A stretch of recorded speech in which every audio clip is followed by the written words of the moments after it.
بہت ساری فیملیز میں اور گھروں میں ایسا ہوتا ہے کہ بہت زیادہ زیور چڑھایا جاتا ہے شادیوں پہ، گولڈ جسے کہتے ہیں ہم.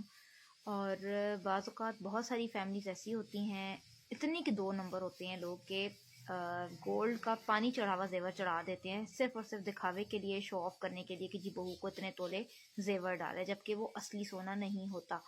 پہلی بات. دوسری بات، اگر آپ غلطی سے اصلی سونا بہو کو چڑھا بھی دیتے ہیں، دے بھی دیتے ہیں، تو وہ لوگوں کو دکھانے کے بعد بہو سے واپس لے لیا جاتا ہے. اس کو ولیمے پہ پہنایا جاتا ہے، مکلاوے پہ پہنایا جاتا ہے، اس کے بعد اسے واپس لے لیا جاتا ہے کہ جی تم ہمیں دے دو، ہم حفاظت سے رکھ دیں گے. گھر کی جو بڑی نند ہوتی ہے یا جٹھانی ہے یا ساس ہے، زیادہ تر یہ کام ساس ہی کر رہی ہوتی ہیں. تو یہ کتنی کہ غلط حرکت ہے. کبھی بھی آپ کسی کو تحفہ دینے کے بعد اس سے واپس لیں، یہ کہہ کر بھی واپس لینا کہ جی تم اس کی حفاظت کرنے کے قابل نہیں ہو، تم اس کو حفاظت سے رکھ نہیں سکتی، نہیں سنبھال سکو گی، تو یہ اس لیے جو ہے وہ مجھے دے دو، میں جو ہے وہ اپنے پاس سنبھالوں. زیادہ تر بہت سارے لوگ لاکر میں رکھوا دیتے ہیں، تو یہ بہت ہی غلط حرکت ہے. اور آفرین ہیں ان شوہروں پہ جو خود بیوی سے زیور لے کے جا کے اپنی ماں کے پاس رکھواتے ہیں اور اپنی بیوی کو کہتے ہیں کہ یہ زیور مجھے دے دو. تو یہ امی جان مانگ رہی تھی اماں جی کے پاس رکھوانا ہے، تو وہ کہتی کہ بیوی سے زیور لا کے دے دو. آپ نے اس ٹائم اپنی ماں کو کیوں نہیں کہا کہ آپ نے اس کو زیور دے دیے، اب وہ اس کو سنبھالے نہ سنبھالے، آگ لگا دے، چولہے میں ڈال دے، گم کر دے، جو مرضی وہ کرے، اب آپ کو چھوڑ دیں. اس کی چیز ہے، وہ حفاظت کر کے کرے گی اس کی، اور وہ اپنے پاس رکھے، جیسے تیسے سنبھالے، یہ اس کی ذمہ داری بنتی ہے، آپ کی نہیں. آپ نے دے دیا، آپ کی ذمہ داری ختم ہو گئی. لیکن مرد بھی میں کہتی ہوں بڑے وہ بے شرم ہوتے ہیں جو کہ بیوی سے جو ہے وہ ماں کے کہنے پر زیور لے کے واپس ان کو دے دیتے ہیں اور بیوی کو سمجھا رہے ہوتے ہیں. ٹھیک ہے نا، ماں کو سمجھانے کے بجائے، کیونکہ ماں غلطی پہ، ان کو سمجھانے کے بجائے بیوی کو سمجھا رہے ہوتے ہیں.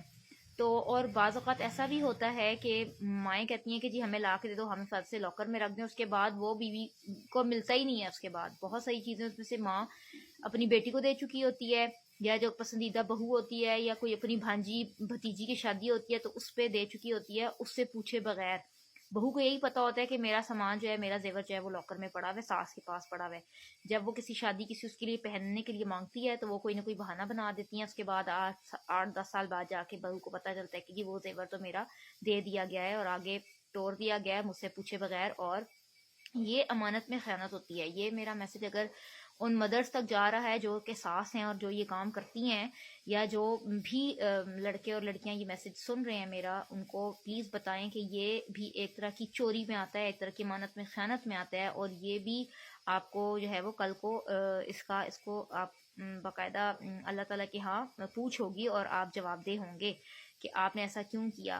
تو یا تو آپ زیور ہی نہ چڑھائیں، اور اگر چڑھائیں تو برائے مہربانی اس کو بیوی کے پاس ہی رہنے دیں، بہو کے پاس ہی رہنے دیں، وہ سنبھال لے گی. ٹھیک ہے، وہ اگر باقی گھر کی ذمہ داری آپ اس کے اوپر ڈال رہے ہیں نا کہ وہ سنبھالے، تو پھر وہ زیور بھی سنبھال لے گی. ایسے کوئی نہیں بات کہ باقی پورا گھر اور ہر کام کی ذمہ داری آپ اس کے اوپر ڈال دیں اور اس کا ہی زیور، اس کو سنبھالنے کی ذمہ داری آپ اپنے اوپر لے لیں. تو اس طرح کی چالاکیاں جو ہیں نا، ہوشیاریاں، یہ بے غیرتی میں شامل ہوتی ہیں. تو یہ نہیں کرنی چاہیے، کسی بھی پیرنٹس کو نہیں کرنا چاہیے، کسی بھی ہسبینڈ کو یہ نہیں کرنا چاہیے. اس کو چاہیے کہ وہ بیوی کو ہی دے اور بیوی کو ہی رکھنے کے لیے بھی دے. اس کا جب دل کرے، جہاں دل کرے وہ پہنے.